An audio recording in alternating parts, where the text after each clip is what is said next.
story too. G'day, I'm Andy Chapman. I'm a missionary in Vanuatu and other areas of the South Pacific.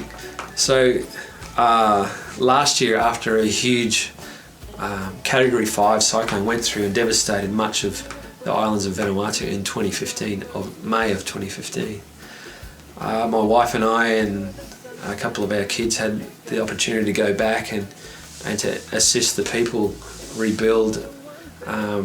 We're musicians, I'm a musicianary, so we did a lot of encouraging concerts and things like that, but we also delivered Bibles and delivered food and clothing and things like that.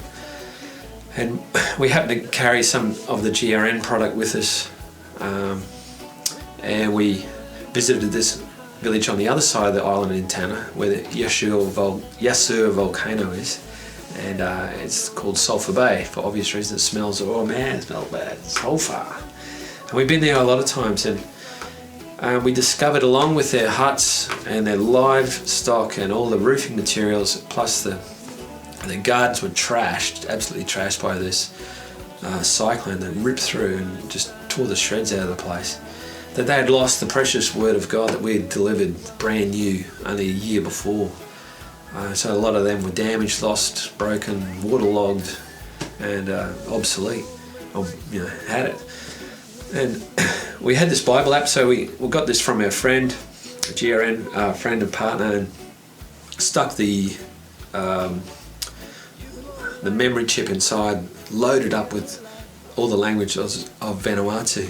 So Bible stories in local languages of Vanuatu.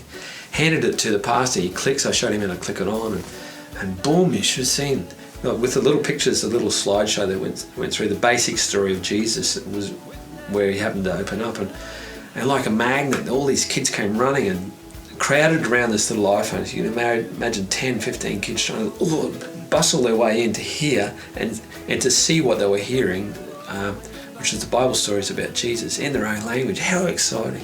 How cool was that? And that's where our sort of appreciation for the recorded stories of the Bible and the Word of God is so important in the mother tongue of people, because it jumps those barriers of literacy.